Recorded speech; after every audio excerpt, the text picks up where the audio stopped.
microphones, just raise your hand and get them to you. Go ahead, Brian. Matt, what did you see in your team? What did you learn about your team, whatever, in that closing surge? Or Fletcher scored the 7 straight, and then you get the big threes from Lance and Brady. Yeah, just obviously we wanted to push the ball more, and obviously we didn't, get a lot of points in transition, but they didn't get a lot of points in transition either. Mason got the 1-3, but just trying to establish Zach, and obviously we play through him, we play through Braden's ball screen action more than anything, and just taking what they give us. And they stayed one-on-one with him, and he missed some shots that he normally makes.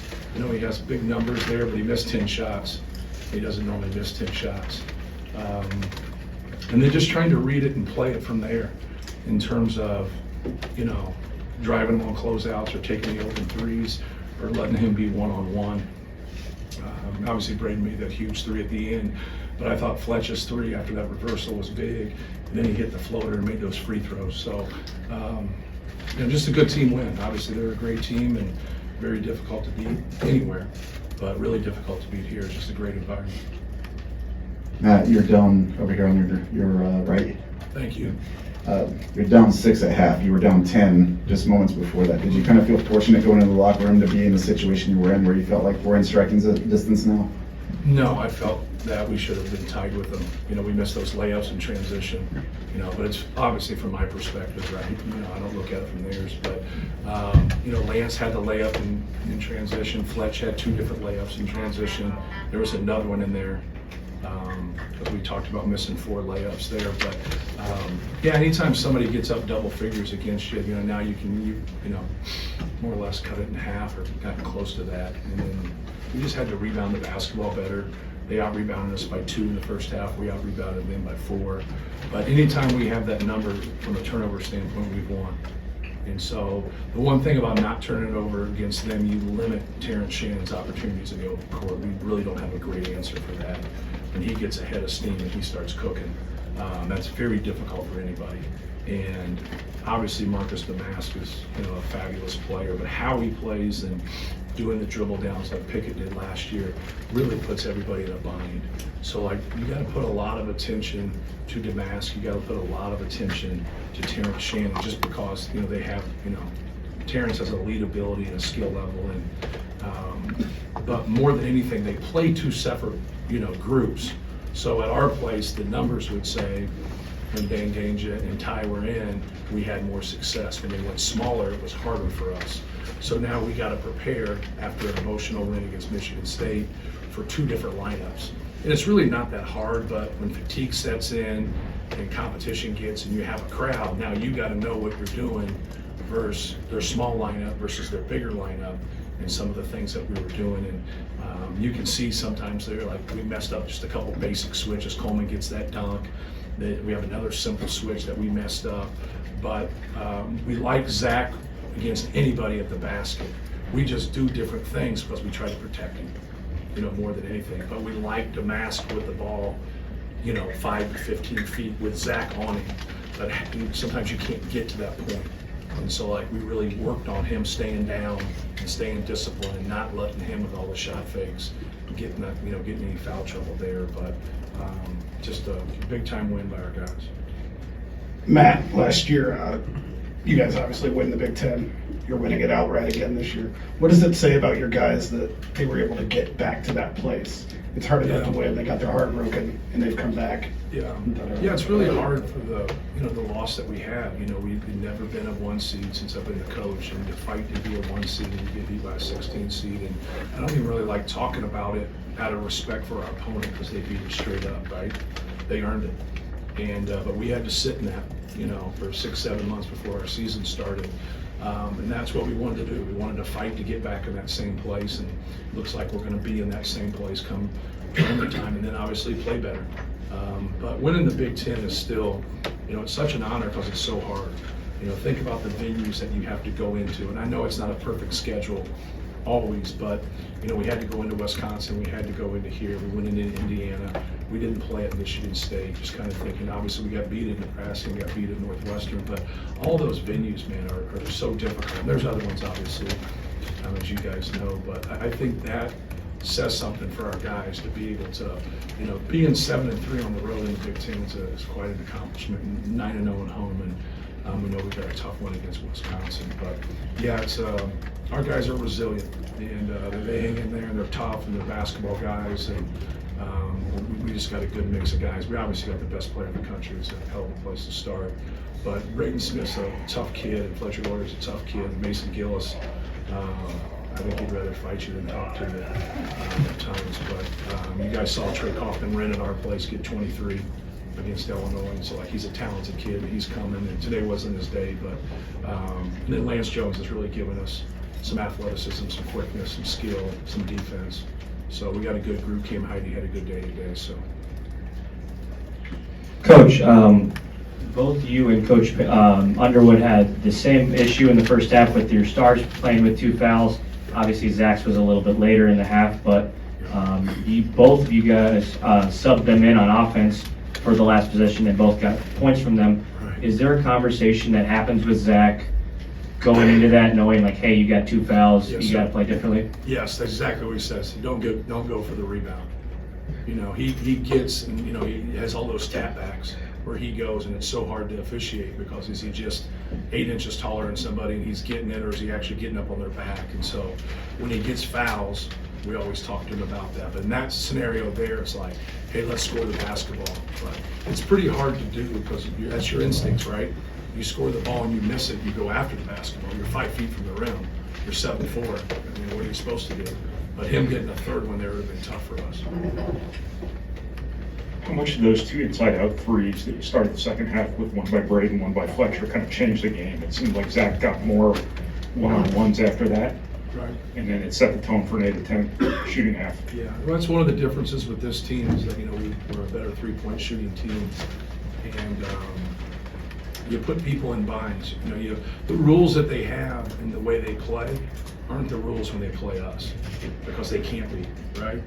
Other people don't have him. So now, if they want to stay one-on-one, we're just going to keep going to the well. We're just going to keep going. If we get beat, then we get beat. But he normally does pretty well there. But he's very unselfish. He's very unselfish. So if you come and double, he'll get the ball out of his hands. We spend a lot of time knowing where people are. You still got to pick up eyes. You still got to know what's going on. But we spend a lot of time on when the ball goes in on this block versus the left block versus the right block, where you're supposed to be. It doesn't mean you just let it whip, but those are the easiest threes to take. The step-in threes are the easiest threes. And, there are guys that maybe shy away from the big moments, and I think to, the contrast of that, you got 5 guys on the court who want the shot in that moment. Lance can hit a shot all night, hits a dagger 3. Obviously, Braden steps into that one. Fletcher goes on the 7-0 run. Zach's going to do what he does. How important is it to have so many guys that aren't afraid of that moment when it gets to a game like this? Yeah, no question. Lance has been that way for us all year. Even some games when he struggles, he steps up and knocks down a shot. Fletch has made big shots here, and you see Braden really, steps up into that moment. But just having that balance with him, he's our, he's the cornerstone of what we do, Zach Edey. And so now you want to put people around him that brings value to him just like he brings value to his teammates, and having skill and decision makers with him makes it a complete package offensively. Right. Thank you. The defensive efficiency numbers that kind of slipped the last couple weeks for you guys. What can you take away from tonight, just specific on that end, especially with turnovers and Zach came out of the paint a lot too? So. Right. Well, I think our defensive numbers are better when we take care of the basketball because we're not in transition as much. I think that can start by setting our defense, and that really helps. Sometimes you're fortunate. Obviously, you'd like to give your defense credit for them being 4 for 16, but you go back and look, and maybe there's just some misses that they normally would make, and you kind of look at those things. But for us to hold them to 71, I didn't think that would happen. Just to be frank with you, look at who they've played, look at how they've scored. They've been in the hundreds at home. They've been in the 90s. They've just outscored people. And think about Minnesota scoring 97 points here and losing. You scored 97 points, you should win, right? But that just shows you their firepower. But just trying to work and talk through things. The things that get you lost more than anything is just being disconnected and guys not remembering what they're supposed to do. If you just do what you're supposed to do and don't foul, you're going to give yourself a better chance. Go ahead, right here. Sorry. Matt, right here. Thank you. Following up on that, you're the first team to hold Illinois under 80 in 9 games. So what do you think was the key to forcing them out of their offensive streak there? Yeah, just like I said, I think taking care of the basketball for us, not letting them get as many transition opportunities, I think was the biggest piece of it. They get 11 offensive rebounds. They were killing us on the glass to start the game. Ty got the tip dunk there. Maybe it was an and one.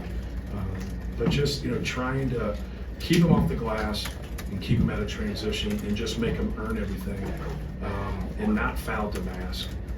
Everybody, he has such a tough cover. But I didn't think we could handle him one-on-one to mask. And if he was going to get deep, I really wanted to bring Zach and use size as much as we can. Sometimes we did that, sometimes we didn't. You're not going to Terrence Shannon didn't have a good shooting game, but he's very dynamic. He's like Jay Knivey was for us. When he gets that head of steam and he gets going, you just have to limit those opportunities by playing well on the offensive end and set your defense. So I think those are the two areas. I didn't think we were great at boxing out, but I think we were good enough, right?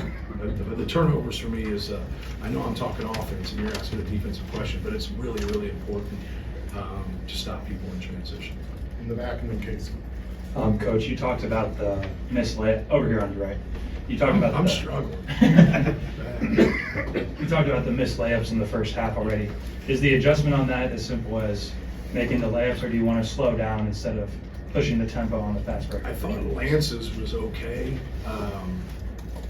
They talk about the guys in the cylinder and they go vertical wall, they got to jump an A and land an A. It didn't seem like that happened, but I'm 60 feet from it, so I'm probably not the person to talk about that. Fletcher just shot a reverse layup and whiffed it. It looked like to me, like he just shot it off the glass, and I don't know. But yeah, your pride gets in the way a lot when you really talk about, Jay Wright really made a living at Villanova and getting guys to understand about playing on 2 feet and being under control. And you get ahead of steam and you get going, especially in transition. I thought we had 2 or 3 plays. Fletch had one to start the second half. Braden had one when the ball went off his leg. If you just jump stop, they can't get around him. Just jump stop and he's somewhere, right? And so just put the ball up in the air, and if they come in and put 2 people on him, now you're on 2 feet and you can spray it out. So we just have to do a better job of playing on 2 feet and then utilize it. Doesn't mean you still can't shoot. See, the one thing about jump stopping is you haven't taken the shot out of the equation. I'm under control. Now on a jump stop, now I got Zebo right there. Now I can turn around and shoot that little turnaround shot right there, or I can spray out for a 3. When you leave your feet, hope you like what you're doing, right? Because that's what you're doing, and so especially when you go to your weak hand, it's hard. Boo Booey can make that play. He can make speed dribble with his left hand, shoot with his right. Maybe a couple other guys, but analytically we probably have 1 or 2 guys in our league that analytically should shoot that shot. And so that's kind of what's taken over basketball. But it's okay, it's intelligence, right? You're playing the right way. If you can't go and dunk that, and you can't go through size and athleticism, you got to get on 2 feet. And so we did a little bit better job of it, but we still had our moments. That's one, Casey. Matt, you guys go 1 for 6, 3 in the first half. Edie doesn't get a free throw until 12 minutes left in the second half. Lance doesn't play well until the end, shooting-wise. Knocks one down late. What does that say about your team's just mental makeup this late in the season? Yeah, just being resilient, staying with it, and keep fighting, and kind of just for a while we just had to hang in there, right? They were playing better than we were, and just keep kind of trusted each other, and we just kind of kept talking about Terrence Shannon and just kept talking about Marcus Damascus dribble downs, just booty ball, or whatever you want to call it. Coleman Hawkins, spreads you out, and he's so talented, and he's long, and, causes problems. Guerrier had a great first half, right? He didn't think he had a couple free throws in the second. But just, we just wanted to keep our focus there, and we wanted to keep him out of the paint more.